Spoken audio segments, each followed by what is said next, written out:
I strolled in with a cake and heard my wife's voice after driving 9 hours through a snowstorm to surprise her on her birthday. "I really hope he crashes. The insurance would be a lifesaver. You should tell her sister." It took her sister a few months before she responded. I dropped the cake on the counter as they giggled. I disappeared the following morning.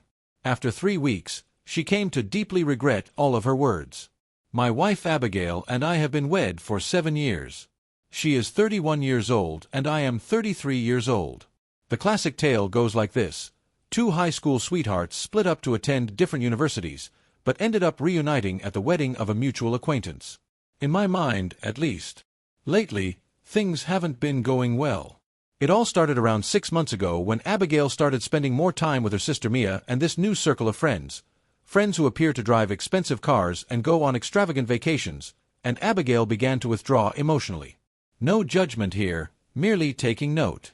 Our starter home was brought up by Abigail, who also asked when I was going to advance in my work. I thought it was just a phase. A lovely 3-bedroom home in a wonderful area is where we call home. 2 good automobiles, 1 trip per year. Stuff is simple, but we're managing. At least, that's what I had hoped. It was Abigail's birthday last week. Midwesterners hate February birthdays. Cancellations occur due to the cold and snowy weather. For that reason, I've planned an extravaganza for this year. She had planned to visit her sister that weekend because they were going to a spa, but her real birthday was on a Tuesday. I informed her that I would have to remain behind because I couldn't escape work. Wow, that was completely false. I had originally planned to skip work on Friday. What is the strategy? On Friday night, surprise her by dropping by Mia's house with a cake from the bakery close to our house, her favorite. Then we should go out to a fancy supper that I had already scheduled. Even down to her beloved shoes and clothing, I had tucked them into a suitcase. I had everything under control. The weather forecasts began to appear questionable on Thursday night. Notice of impending winter storm. Over 3 states, including the one I had to drive through, 6 to 10 inches was predicted. People would have cancelled in most cases. Not me. Somewhat obstinate resolve. Reason being, I did not want to squander the 3-week-long restaurant reservation. I departed around 7 in the morning. Coming up on Friday. The journey that was supposed to take 6 hours became a 9-hour ordeal. Drifting through a blanket of snow, my visibility was so poor that I could hardly make out the taillights ahead of me. Due to 3 separate accidents on the route, traffic was severely reduced. I had to grab coffee twice to keep me alert. However, every time I entered the room, the image of Abigail's face lingered in my mind. Will it be worthwhile? It was about 4 o'clock when I arrived to Mia's residence. Due to the lack of plows, I had to park 1 block away. Despite the ankle-deep snow, I retrieved the cake box and walked on. Upon reaching Mia's front door, my jeans had become drenched. There was no key on the door. They were cooking, and I could hear them. Laughter and voices. My name came up just as I was ready to yell out. Something that Abigail was saying was interrupted. Given by Noah. Under no circumstances. Complete absence of sound transmission. Something Mia said was garbled for me to understand. Next, Abigail, this time with more clarity. Earlier, he sent a text message claiming he was mired in work. Very likely still present. Within this climate, according to Mia, they would have sent everyone home. His likely location is on the couch, engrossed in that mindless game, headphones plugged in. I stood motionless in the foyer. This was no ordinary teasing of my gaming habits. Her speech betrayed her true feelings of disdain. Thankfully, he won't be able to spoil your birthday week, Mia remarked. It was at that moment that I was about to make my entrance. I regret not having done it. Rather, I listened to what followed. God, it's hard to fathom. Then Abigail chuckled. Tonight at dinner, he would beg to join us and rehash the same 3 anecdotes. Then, if I told him I wanted to go out tomorrow without him, he'd give me that sad puppy expression. My gut moved in unison. As I listened to my wife make fun of me to her sister, I stood there with a foolish cake that I had driven 9 hours through the snow to give. According to Mia, at least he's out of harm's way. Poor road conditions. The spouse of one of my friends became mired in traffic for 3 hours. A pause ensued. I will never forget what Abigail said afterwards.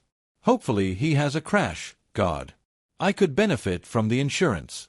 Both of them fell silent, so I must have made some sort of sound. I was about to panic until Mia spoke up. Perhaps even a few months without communication. They were both chuckling. Real hilarity. At the prospect of my death or hospitalization. I can't say that I ever deliberated over my next move. I merely entered the kitchen, set the cake box down on the counter, and then exited. Looks on their faces. I've never witnessed such a rapid loss of facial pigmentation in real life. I continued walking even though Abigail called my name. Across the snow, back home. Retract my steps to my vehicle. I must have waited there for at least 20 minutes before I mustered the courage to turn the key. Tragically, my phone went boom. When I checked, there were 17 missed calls. 38 texts were sent. None of them were read by me. I accelerated towards the closest motel. The room, which smelled like cigarettes and desperation, cost me $80. I waited until dawn by putting my phone on silent and staring at the ceiling.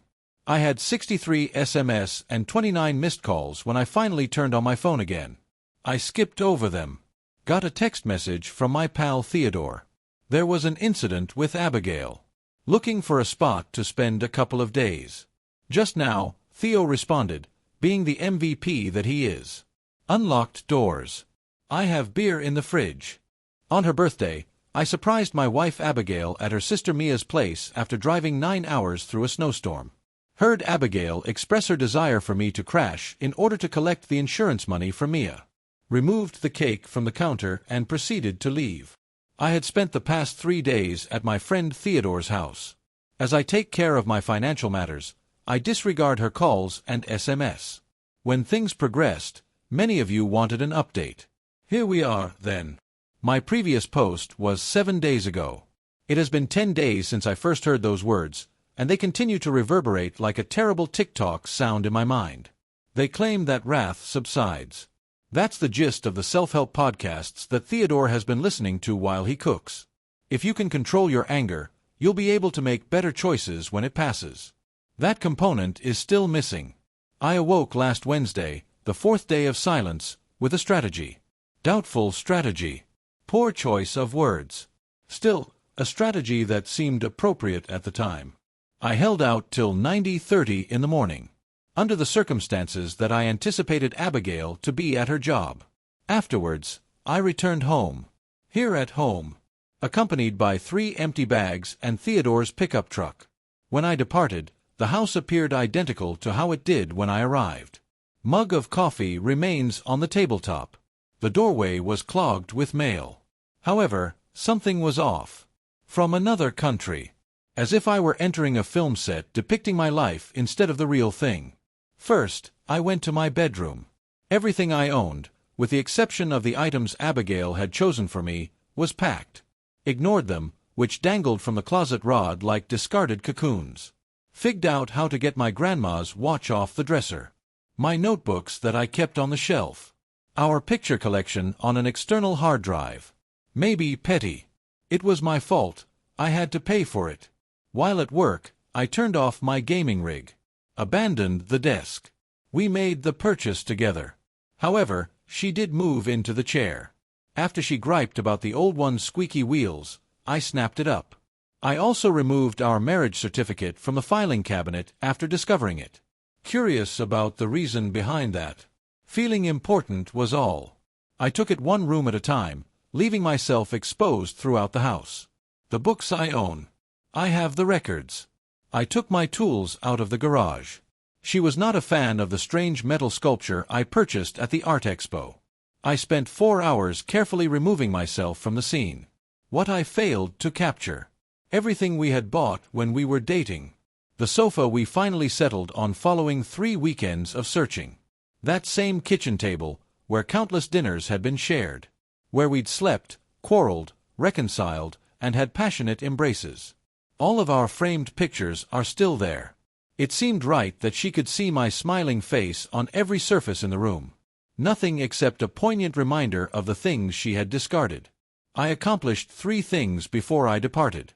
I started by lowering the temperature to 62 degrees. Any time the temperature dropped below 70 degrees, Abigail would start nitpicking. My second action was to remove the bulb from the fridge. A minor annoyance that would go unnoticed for days, yet would grate on her nerves every time she opened it in the middle of the night. Third, I disconnected the router and changed the Wi-Fi password to "I hope he crashes 2023. Minor details. Minor issues. Something that would cause her to feel my absence 100 different ways before she ever realized how big of a difference I was. Our next-door neighbor Lydia was picking up her mail as I shut the door. With my belongings crammed into Theodore's truck, she gazed at it. After that, I'll be targets. Raise an eyebrow. To explain that I was taking some items to donate, I simply shrugged. I was unbelievable to her. It was clear from her expression. However, she merely nodded before entering. Midwestern courtesy. Refrain from asking awkward questions. Stay out of my business. Usually gets under my skin, but I found myself glad for it that day. I put all of the belongings in Theodore's garage when I got back to his house, with the exception of 2 suitcases containing clothing and essentials. Without a word, he assisted me in unloading. After our conversation ended, he simply gave me a beer and told me that life can be unfair at times. Thursday was the day of the finances. Reconnected with Milton. I felt sick to my stomach when I saw the spreadsheet he had created outlining all of our account details. Well, it seems that Abigail had been spending a lot more than I had thought. In addition to the store credit card I previously stated, we can also use our joint bank account to withdraw cash. $300 here. $500 in that area.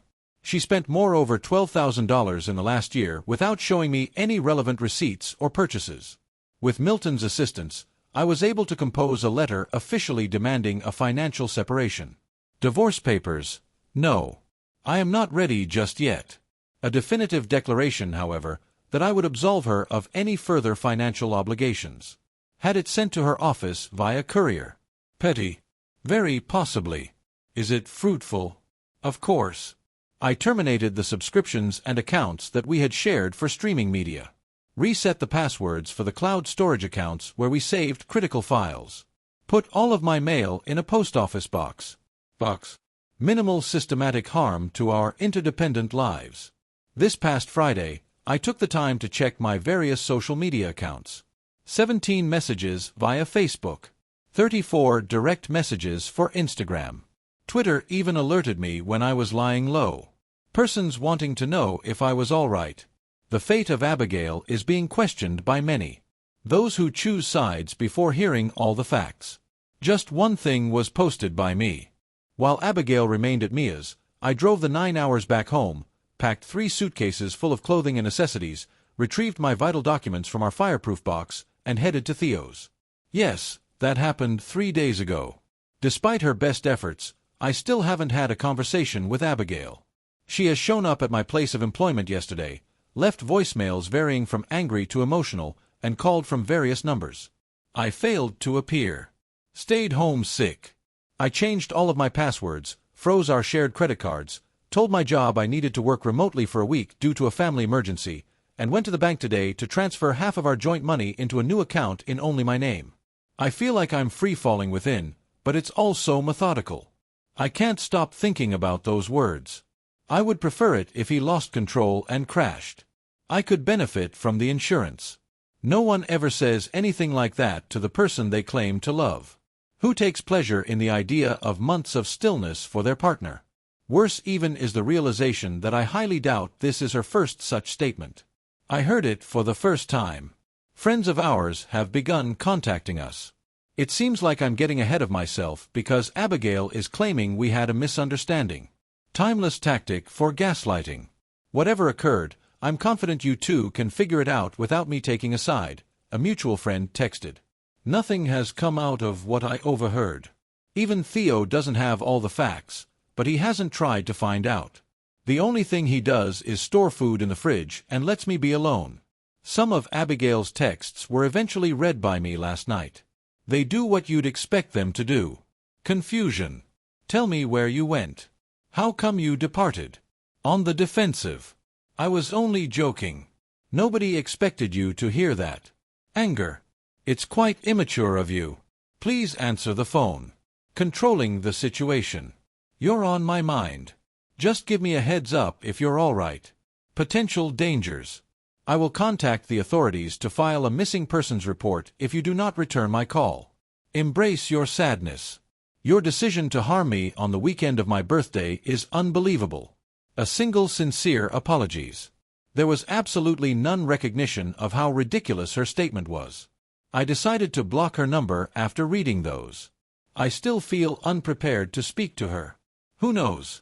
Maybe I'll never be.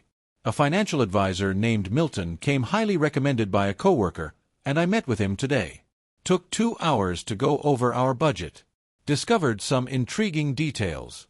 For example, Abigail has spent between $700 and $800 monthly on internet shopping for the last 12 months. Also, I had no idea she had a retail credit card that was $3,000 in the red. As painlessly as possible, Milton assisted me in devising a strategy to untangle our finances. There's no breaking the law. Nothing suspicious. This does, however, portend that Abigail's frivolous spending is soon to be severely tested. My mortgage and utilities for this month are covered by the joint account that I neglected to tap. Then what? I guess we'll find out. I have no intention of leaving her penniless. I simply want her to know that her actions will have repercussions. The strangest part is that I often find myself questioning whether I'm being dramatic. Perhaps it was all in good fun. On the other hand, her tone resurfaces. How casually you wish my demise upon me. The subsequent hilarity.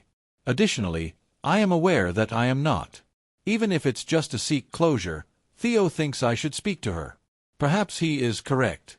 Although I am still in the processing phase at the moment. I still don't know much about the person I wed. I will have been silent for 4 days beginning tomorrow. Even today, Mia, Abigail's sister, attempted to contact. No, I said. After I replaced the coat on the garage door, our neighbor Lydia sent a text message stating that Abigail was at our house, sobbing on the front step. A part of me is sorry. My majority doesn't. Not even the insurance comment bothers me enough to keep me from sleeping. Laughter is what it is. The simple way that they both found amusement in my misery. And who exactly is responsible for that? For what amount of time has she been miserable? What about the life insurance policy we got 3 years ago? I've been wondering about it too. It is not enormous. $1.5 million. But it's enough to make someone wish he doesn't crash, I suppose. Tomorrow I will contact the insurance company to inquire about the possibility of changing the beneficiary. This is becoming lengthy, but putting it all down on paper helps. A friend of Theo's is a divorce attorney. See you at coffee tomorrow, man. Doubtful about that being the intended direction. I must be informed of my choice, though.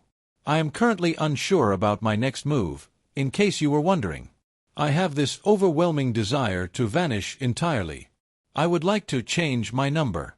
Relocate to a new state. Put everything back where it was. That, though, makes me want to flee. Conflict is desired by another faction. When I paraphrase her, she wants to see her expression.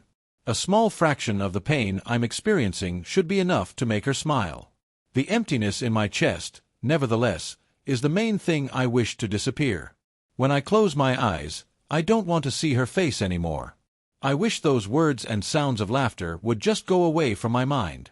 However, at the moment, I'm just trying to get through each day. Keeping my chin down, plotting my next move, and leaving her to doubt about my whereabouts, knowledge, and intentions. I will keep you posted as things go if you are interested. I appreciate you listening to me vent nevertheless. There are times when you need someone to listen without offering solutions, and the internet can be that someone. Continuing to stand. Continues to breathe. Good day, Noah. Recent development. Just in case anyone is just now getting into this, my prior post.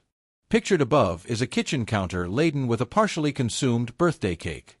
There is no caption. Absent background information. My favorite part. An hour later, my phone went boom. Someone texted a friend to find out what it meant. 20 minutes later, Abigail had called 6 times. Because Abigail was so concerned, her closest friend Jill messaged me to see if I was all right. None of them were answered by me. I needed some time to myself that afternoon, so I met with Ramon, an employee, to discuss it. He showed an unexpected level of empathy. Just wanted to know whether I could still work on the Wilson project remotely and how much time would be required. 2 weeks ago, I agreed to take part in the project. He rested easy, simply patted me on the shoulder and advised that, at times, a little distance was all it took to gain perspective. I have not received any good counsel since this entire ordeal began. The first serious altercation occurred on Saturday. As I pondered over the various frozen pizza options, my mind raced to recall which brand Theodore liked best. I suddenly heard my name being called out. I looked back and saw Mia standing there, held aloft with a shopping basket, faint like if seeing a specter. The routine was where she began. Abigail is really anxious and ill. It worries everyone. Surely I can just have a conversation with her, right? She became more aggressive after I remained silent. Claimed I was acting like a brat. They claimed it was all in good fun between them. Supposed I was exaggerating the situation. My silence was broken at last. I confronted her and asked if she thought it was funny to want your spouse dead so you could collect insurance money. Inquired as to whether she would prefer her boyfriend to overhear a similar statement. Inquiring as to whether or not she understood the joke was the climax of months of increasing disdain on Abigail's part. She was bereft of solutions. I fumbled through a few words regarding context and misunderstandings. I placed the pizza in its original container. I walked out, leaving my partially loaded cart in the aisle. Petty. Yes. Bringing you joy. Yes, also. Few people were around on Sunday. A group of pals of Theodore's gathered to watch the game. However, no one dared to inquire as to what was going on.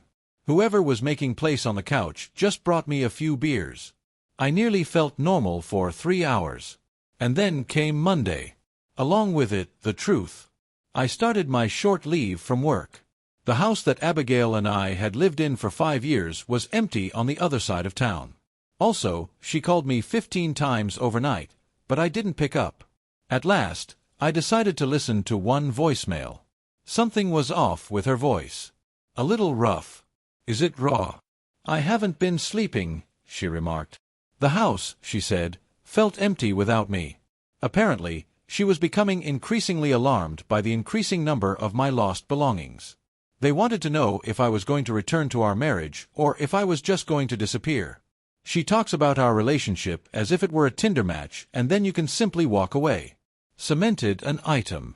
Parking outside our house was my end result of texting Theodore that I was going for a drive. This is my home. Abigail's family home. For nearly 30 minutes. It wasn't her vehicle. The porch light remained turned on throughout the day. For example, she completely disregarded the need to deactivate it. There was an excess of wine bottles in the curbside recycling bin. I stayed outside. My mind wandered to the number of mortgage payments that were still outstanding. Not sure if I should attempt to buy her out or sell it and divide the money. Weird that in just 10 days we had gone from an eternity to forensic accounting. Another financial shock arrived on Tuesday. Our credit card company has notified us of any suspicious activity. It had been a buying binge for Abigail. More than $2,000 spent at specialty shops and department retailers. Is it financial sabotage on purpose or just retail therapy? It didn't matter. I notified them that the card had been stolen. Posted a replacement to my post office. Box. There went another bridge. Later that night, I made my long-awaited internet post. This is just a status update and has nothing to do with Abigail. Doing the right thing can be the most difficult thing you've ever had to do. Not specific enough to be meaningful. Just right for the experts. Abigail was the one who would notice it. It would be seen by her pals. Something major occurred, and the focus shifted away from Noah's breakdown. I hadn't heard those words in Mia's kitchen for 2 weeks until Wednesday. My end has been silent for 2 weeks. After 2 weeks of more desperate attempts, Abigail finally managed to get in touch with me. I went to see a lawyer who Theodore suggested. Milton was a pleasant man. My financial advisor and I share the same name, which quickly became complicated. He outlined the ways I could proceed. Getting a divorce would be easy because we don't have any children, but dividing up the assets and paying the bills would be a nightmare. To allow us both time to fully unravel things, he advised a formal separation first. Immediate documentation was prepared by him after I gave my approval. He mentioned that it could be served as soon as Friday. With each passing day of stillness, the ball was now rolling, gaining speed. Things took a turn for the worse on Thursday. At the time the doorbell rang, I was doing some remote work from Theodore's dining table. Theodore returned with an uneasy expression after answering. He informed me that Abigail was outside, sobbing and pleading to see me. As Theodore clumsily wondered if he should expel her or allow her in, I sat there paralyzed with my coffee almost to my mouth. Both choices seemed wrong. I wasn't emotionally prepared to meet with her or listen to the justifications she had in store. However, I didn't want to give her any evidence that I was being unreasonable by removing her from the situation. Theodore allowed her entry after I nodded. Her disheveled locks, reddened eyes, and what appeared to be the identical sweatshirt from a few days previous made her look hideous. As if she couldn't believe I was real, she stood in the doorway and stared at me. I remained still, not even getting out of my chair to offer her a seat. She initiated the conversation by inquiring about the validity of my plan to serve her with separation papers. Our address had apparently been phoned by Milton's assistant, and she had persisted until they disclosed the reason for the call. Surprise is a thing of the past. Yes, I announced. Why I refused to speak to her and give her an opportunity to explain was her question. It seemed as if she were forcing herself to speak, since her voice kept catching. I informed her that there was no need to elaborate. My ears picked up the sound. She clarified that my interpretation was incorrect, that she had been overwhelmed by financial and job concerns, and that her sister had a way of bringing out her worst qualities. That she wasn't taking anything seriously, it was simply her drunken brand of dark humor. She was questioned if she recalled precisely what she had said. After some hesitancy, she eventually asserted that I had misunderstood her and that she really wanted her to crash on the couch for a bit. At that point, I retrieved my phone and started playing the audio. And I did have a recording. Not because it was deliberate on my part, but I had been attempting to come up with alternatives to cake for her birthday by recording ideas on a voice memo app while driving. The recording continued unabated upon my arrival. Completely unexpected. Or destiny. Or whichever term suits your fancy. Just her words, spoken in her own unique voice. Hopefully he has a crash, God. I could benefit from the insurance. The reply from Mia. Perhaps even a few months without communication. The subsequent hilarity. Hearing her own voice caused Abigail's cheeks to turn pale. I redirected her hand from my phone as she reached for it. She began to sob more heavily, claiming that it was misconstrued. She was being hurtful. She didn't mean it. My question to her was brief. If I hadn't overheard this discussion, would you have confided in me about it? Her stillness spoke volumes. With an uneasy suggestion that maybe they should continue this conversation at a later time, when emotions aren't so high, Theodore returned to the room after making himself scarce when she arrived. I was the only object of Abigail's undivided attention. Over the preceding 2 weeks, she had a number of realizations, and she began to catalog them all. She relied so heavily on me. How my absence left the house feeling deserted. No way she could get a good night's rest within our bed by herself. How she would spend the remainder of her life apologizing if I would only return home. She had no intention of harming me. The performance was once in a lifetime. My voice cracked just when it needed to, my hands shook, and I was overcome with emotion. I might have been moved and believed her 2 weeks ago, but now I'm different. For 14 days, I had pondered not just her words but also the reasons behind them. How disdainful that must have been simmering. This callous indifference. No one I thought I'd married could find humor in the prospect of my death. Therefore, I was honest with her. I was afraid I would never be able to trust her again. The purpose of the separation papers was not to penalize her. Their primary purpose was to keep me safe until I could determine whether anything could be salvaged. It was too much for her. I started by claiming that I was wasting 7 years of my life on a single inane remark. That when people are angry, they always say things they don't mean. Ignoring and vanishing without a trace was terrible of me. She spoke, and I did nothing but sit and let her words roll over me. After she lost interest, I informed her that the separation papers would be sent tomorrow and that she needed to review them thoroughly before making any more decisions. She departed in tears. A beeline for mascara ran down her cheeks. Upon returning with 2 beers, Theodore proclaimed that to be the most unsettling sight he had beheld since his parents' separation. Angry comedy. However, the effort was appreciated. The night before, I slept poorly. As soon as she heard the tape, her expression began to repeat itself. The startle. A state of fear. I could tell that was not sincere regret, though. Anxiety about what might happen next. The anticipated delivery of the papers occurred on Friday morning.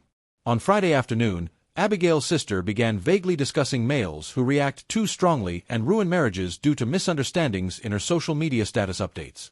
It is interesting how families stick together, even when they are aware of who is guilty. Also, something out of the ordinary occurred. My best friend Jill, who had heard the full story, including what Abigail had truly said, sent me a brief text message expressing her sorrow that I was going through this. Claimed to have known Abigail since their undergraduate days and witnessed her making similar scathing comments about other people. The speaker mentioned that she had previously attempted to broach the subject with Abigail, but had been declined. This was the first time anyone in Abigail's inner circle had sent me a message that didn't try to downplay my suffering but instead recognized its validity. Even though I remained silent, the thought lingered. Perhaps Abigail's remark was more than a slip of the tongue, it revealed her character. Perhaps warning signs had been slipping my mind for a long time. Weekend went by without a hitch.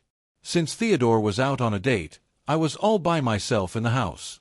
I placed an order for pizza and settled in to watch a science fiction series that Abigail had always insisted on not watching with me.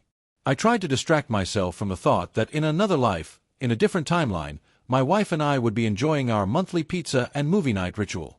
Just 2 words, "I'm sorry," were all that Abigail texted on Sunday night. A sincere apologies after 17 days. Just those 2 words, no context, no pressure to continue. Even though I should have responded, I pondered it for much too long. As I awoke on Monday morning, the 18th day of this new reality, I discovered Abigail seated in her car outside of Theodore's house, motionless as she watched the door. Through the kitchen window, Theodore was the one who initially noticed her and directed her. I phoned her and wanted to know what she was up to. She assured me that she would not go near the house or cause a fuss, but that she simply needed to visit me to verify that I was fine. In a strange way, it moved me. I told her to return home because we were both being hurt by this. Did I read her message? She wanted to know. Yes, I responded. Her question was if I thought she felt remorse. I stated that I was unaware. My worst fear was realized when she finally posed the question. Is a divorce in your future? The truth was told to her. It was still up in the air. She drove away after being in her vehicle for an additional hour. Just in case, Theodore said I should change the locks on my residence. After I gave my okay, we spent the afternoon changing out the locks. Our lives are further fragmented in this way. 3 weeks have passed since that fateful night at Mia's. I was basically silent for 3 weeks. Breakup and navigating the rubble of a marriage I believed was stable. I'm having trouble sleeping. I long for the days of mindless pursuits. The way Abigail would pay more for the better coffee every time. Every morning, she would sing poorly while showering. My side of the bed was the usual destination for her absurd assortment of fuzzy socks. But I don't long for the months of mounting disdain that I now see clearly. You should definitely avoid treading on her emotions. Be sure to pay attention to the subtle jabs that I had previously dismissed as simply her sense of humor. The parties have signed and submitted the separation paperwork. We are now formally in a legal separation phase, according to the lawyer. For 6 months, we're legally married but have officially split our funds and live in different homes. After 6 months, we decide whether to get back together or get a divorce. Reconciliation would have been impossible, in my opinion, 3 weeks ago. Right now, I'm not so sure. I haven't forgiven her because I still haven't figured out how to untangle a marriage that has lasted 7 years. There is a web of connections between houses, bank accounts, friends, and family that I'm just now starting to make sense of. My phone is beeping at me right now because I have a notification. Yes, it's Abigail sent another message. Would you be interested in meeting? Place without bias. Merely to converse. No, really. I am at a loss for words. Hearing her out is something I'm torn about. It seems like it's simply dragging things out, to be honest. The majority of me is simply sick of everything. Meet her, though, I think I will agree. Even if it's only to confront her about what I've been writing to complete strangers online. If there are any major changes, we will provide an update.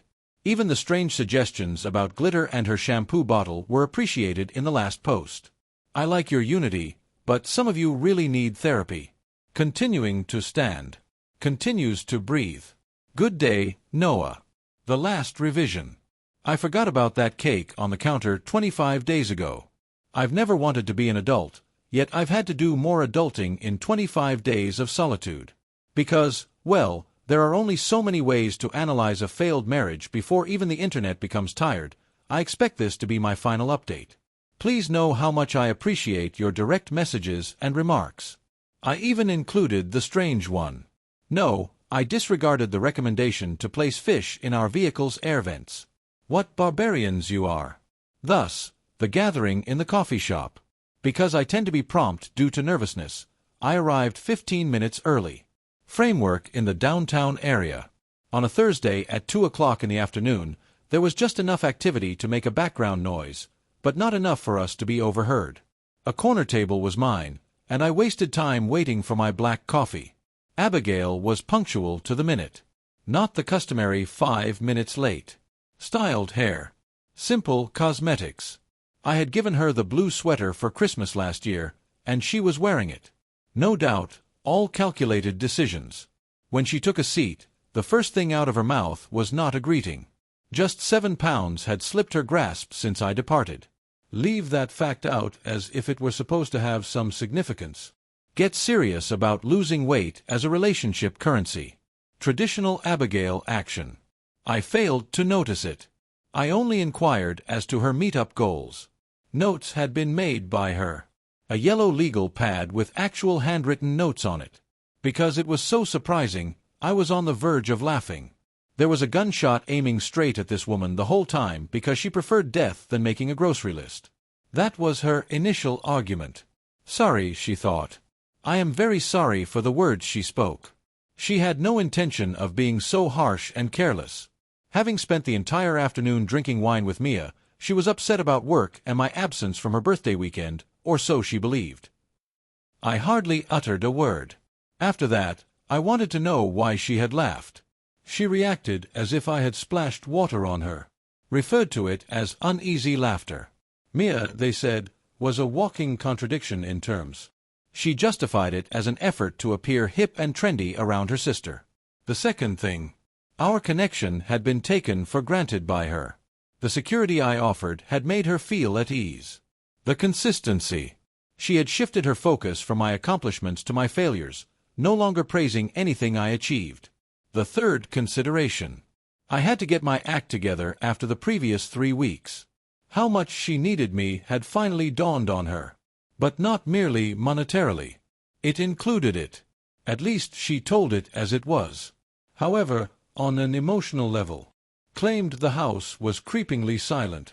The speaker claimed that she had begun chatting with herself for no other reason than to hear her own voice.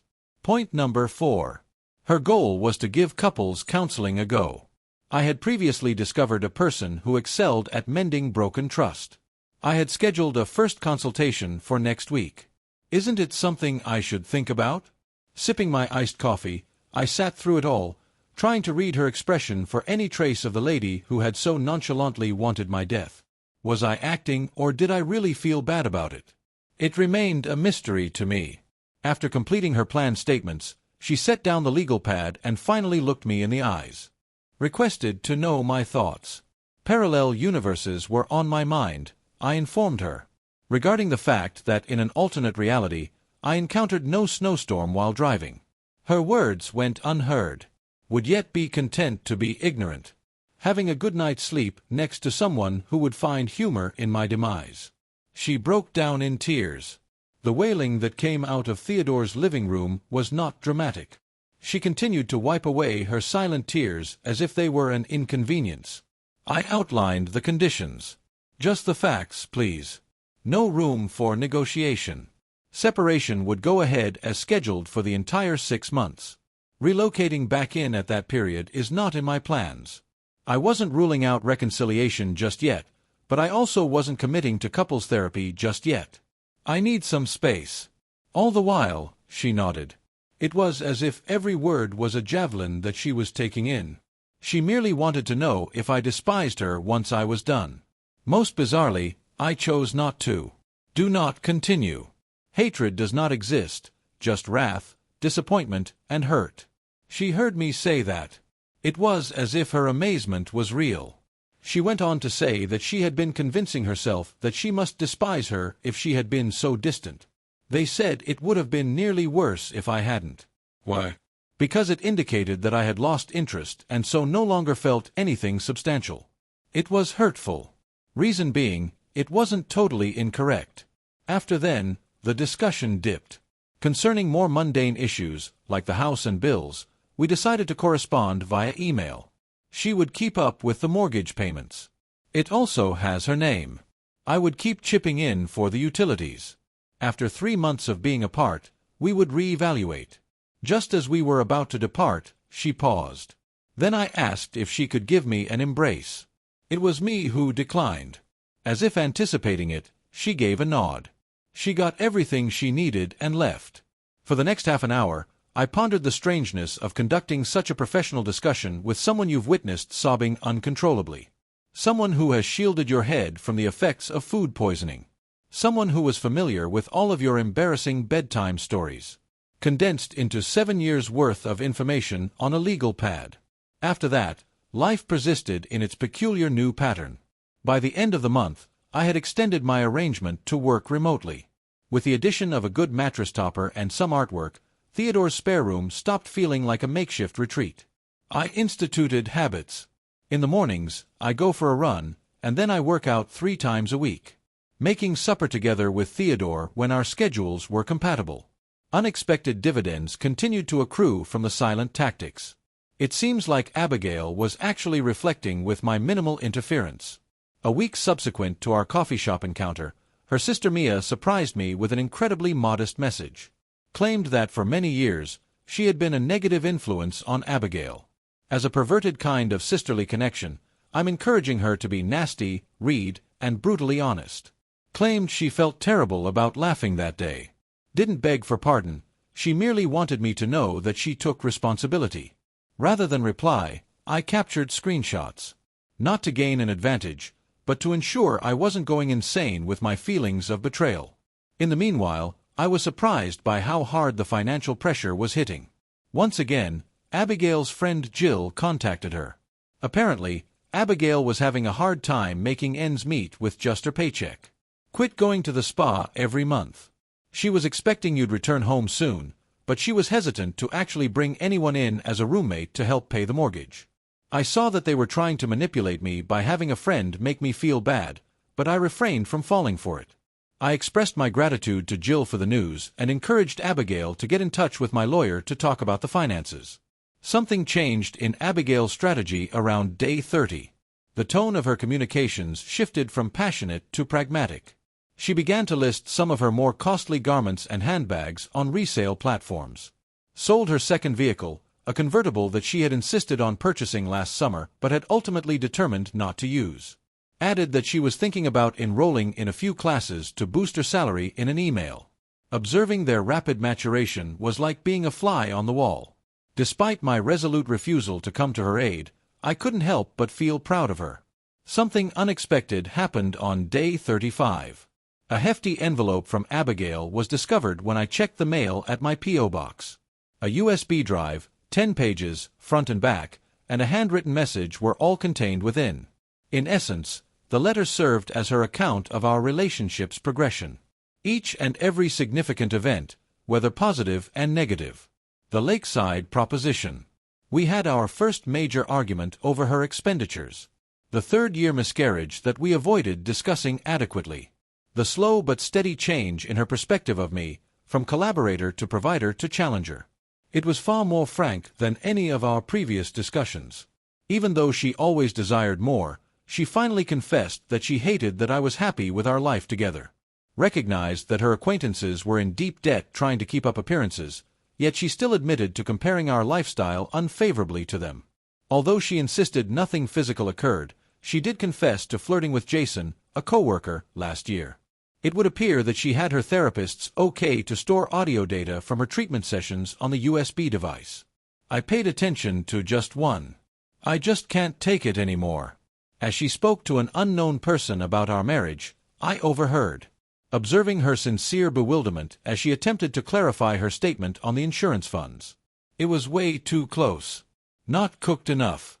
I moved the letter to my document folder and erased the files. It seems wrong to discard it, even though I doubt I would ever read it again. New information was revealed on day 40. At the hardware shop, I ran into Lydia, our neighbor. According to her, Abigail had been holding a weekly gathering at her house. Gatherings, not celebrations. Apparently, every Wednesday night, there would be at least 6 or 7 cars parked outside. I caved in to my insatiable curiosity. I parked down the block that Wednesday and just watched. From 6 in the morning until 6:30, 7 women, all about Abigail's age, showed up. While some of them were familiar faces, others were complete strangers. I avoided approaching because it would have been strange, but I did send Jill a text message later inquiring about Abigail's current activities. According to her, Abigail launched a women's accountability group that aims to help its members become more financially literate and overcome destructive relationship habits. Wow, I didn't anticipate that. The social media landscape changed drastically around day 45.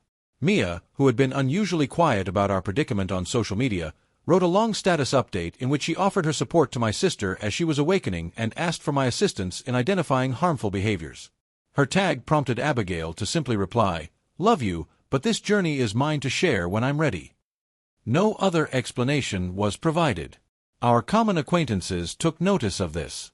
Individuals who had previously given me space began contacting me out of the blue to inquire about my well-being.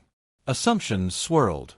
Despite rumors to the contrary, Abigail was not in rehab. It was also false that someone else said I had emptied our accounts and abandoned her. I suppose it's somewhat accurate that another person said we'd been having issues for a long time and that our breakup was mutual. Silence was mine to keep. Let them be perplexed. A major turning point occurred on day 50. I returned to the house during Abigail's absence for the first time since I left. I had to go to the garage and retrieve my winter clothes. We received 6 inches of snow overnight, proving that spring in Minnesota is a myth. Make sure it's all right with her by texting her first. Naturally, she said right away, she will be spending the day at home working on a project. It seemed strange when I pulled into the driveway. Mowing the yard was necessary. Nothing had been done to the flower beds. Tiny indications that I am not here. At the door, Abigail was there, but she didn't hang around. She only told me to take as much time as I wanted and then went back to the kitchen, where she seemed to be painting. A new energy pervaded the home. Odd aroma as well. Not quite the same as the detergent I use. Similar to the essential oil diffuser that she had always desired, but I thought it was too powerful for her. Images were rearrangement. The relocation of some pieces of furniture occurred. Not a huge change, but noticeable nevertheless. All of my winter gear was in its designated containers in the garage. Presented in an organized fashion, not haphazardly. She had even incorporated details that I had overlooked. A scarf that I love. 2 years ago for Christmas, my mom gave me these pricey gloves. With a mug of coffee in hand, Abigail emerged just as I was loading the boxes into my car. Invited me to peek inside to observe her at work. Offering without any pressure. The desire to know more prevailed. Accompanying her, I found a makeshift art studio in her kitchen. She had painted wooden signs with motivational sayings, the kind she had made fun of when they shopped at Target. Her explanation that it was therapeutic and that she had sold it at a nearby farmer's market made her look embarrassed. A maximum of 15 minutes passed throughout our conversation. Simple, superficial things. The weather. That special day for her parents. Once again, the water heater is producing that knocking noise. Just 2 folks chatting who used to spill the beans on everything. She made a comment that has been with me since I was leaving. claimed to have been reading about mourning when she had the epiphany that she was grieving our marriage even as she hoped to salvage it. Plus, she couldn't get those two ideas out of her thoughts. Nodding, I consented. Claimed to have grasped the concept as I had the same sense of paradox. Our conversation was the most forthright one in a long time. The 60th day gave monetary clarity. Consultation with Milton, the financial counselor. The attorney, no. It remains perplexing. Abigail has been honoring our agreement, she revealed. There is no additional shared debt. She pays off her personal credit cards on a regular basis. That store card, about which I was unaware, had already been settled by her. Milton hinted that, depending on my stance on reconciliation, we might need to talk about future financial arrangements. That decision hadn't crossed my mind in weeks, I realized. Had been too preoccupied with enforcing limits to think about the more fundamental issue. I therefore compiled a list. Style that is either pro or con. Just like picking out a new vehicle or accepting a job offer. The question at hand, however, was whether to stay in a marriage that had lasted 7 years or attempt to save it. Nothing helped from the list. Not everything can be measured. The 70th day. Theodore came clean about his serious relationship status, saying that he was talking to someone about moving in with them. Not right away, but probably within the next few months. I could remain for as long as I needed, he said, but the implication was obvious. It is time to find a longer-term solution. I went apartment hunting that weekend. On the second one, I signed a lease for 6 months. A single bedroom. Good downtown location for walking. Kitchen is adequate. Told Abigail via email that it was a new beginning. Just one line was her response. The door here is still open though, I get it. On day 75, the moving day arrived. Theodore and 2 other buddies pitched in. The elevator wasn't working, so I had to spend 4 hours lugging furniture and boxes up 3 stories of stairs. Placed an order for pizza and beer later on. Since I hadn't gotten a dining table yet, we christened the spot with a picnic in the living room. It wasn't until that night, all alone myself in my new apartment, that I accessed the photo folder on my external hard drive. Recollections from 7 years. Time off. Summer vacation. On a whim during the week. Something off-camera had Abigail chuckling. A sleeping Abigail, her mouth slightly agape. When we first met, Abigail gave me the moon-faced look. I refrained from shedding a tear. I did nothing but sit there, crushed by the weight of our accomplishments and failures. Day 82. Abigail sent me an email requesting a meeting. After our 6-month separation, she wanted to talk about what would happen next. She wanted to be ready for anything, even though it was still 3 months away. We crossed paths in an alternative cafe. A more neutral landscape. She appeared lovely. Good for you. She got her hair cut short, to the shoulder. Dressed simply and used minimal makeup. Coat, hoodie, and shoes. A canvas tote took the place of the ostentatious designer bag. No holds were pulled in the discussion. I was asked if I was thinking about getting a divorce or getting back together. The truth was, I informed her, I still hadn't made up my mind. Inquired as to her desires. If I could find it in my heart to forgive her, she stated she would give it another go. Forgive deeply. Saying the words while harboring animosity is not enough. She claimed that 11 weeks had brought about a transformation in her. Was ever evolving. And would have preferred to have been seen that person instead of told about her. I mentioned that I thought she had evolved. Claimed to have also undergone a transformation. Affirmed that I was uncertain as to whether or not our evolved selves were compatible with one another. A nod came from her. Claimed that, to be fair, a sealed packet was then passed to me by her. That it included her suggested conditions for either result was her claim. Get out of debt or get a divorce. Requested that I read it at my leisure and report back with my thoughts. It took me 3 days to open it. The document that was enclosed was the most composed and sensible thing I could have imagined coming from a spouse who was fighting for their marriage as it was coming to an end. In order to bring about peace. Prior to living together, couples undergo 6 months of treatment. Honesty regarding finances on both ends. Encouraging consistent feedback on how happy you are in your relationship. U.S. State of the Union Address conducted annually. Agenda items include discussions on objectives and developments. 4. Divorce. The equitable distribution of assets should be based on contributions rather than exact half and half. At the current market price, she would purchase my half of the house. In neither case is alimony being paid. Clean break with as little legal intervention as possible, if at all feasible. It was rational, sensible, and very different from the Abigail who, 3 months ago, wanted me dead so she could collect my insurance. Both agreements appeared fair to me, so I emailed her about them. Desired more time to consider my options. Simply put, she told me to take as much time as I needed. Day 92. This very moment. It has been 3 months since Mia's kitchen was the scene of those words. 3 months of solitude, contemplation, development, and stillness. A cake has been on my mind recently. Yes, the one that I deposited on Mia's desk. The birthday that it was intended to commemorate. Suddenly, everything shifted. It was the same bakery that I visited this afternoon. Same cake purchased. Transported it to my freshly furnished flat and placed it on the spacious counter. Shortly after, I snapped a picture and sent it to Abigail via text. This was my first direct message to her in 3 months. Quickly, she dialed the number. Voicemail was the destination. Seated on my worn-out couch, I sliced a piece of cake and listened to her message. She refrained from pleading. I didn't assume anything.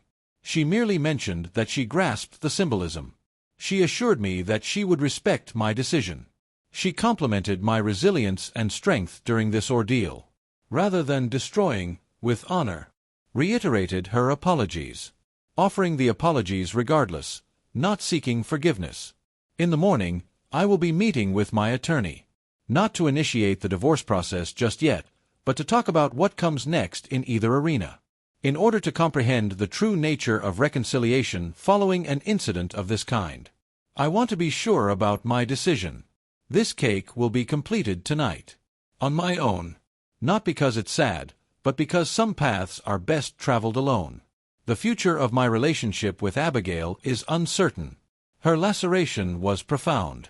Rebuilding the trust she broke is not an easy task. Whatever I choose to do, though, I will do it with courage and confidence. In terms of understanding instead than bewilderment. At Mia's kitchen table, those comments unveiled something unsightly, but perhaps they also unveiled something vital. Perhaps we required a total collapse to reveal our true nature.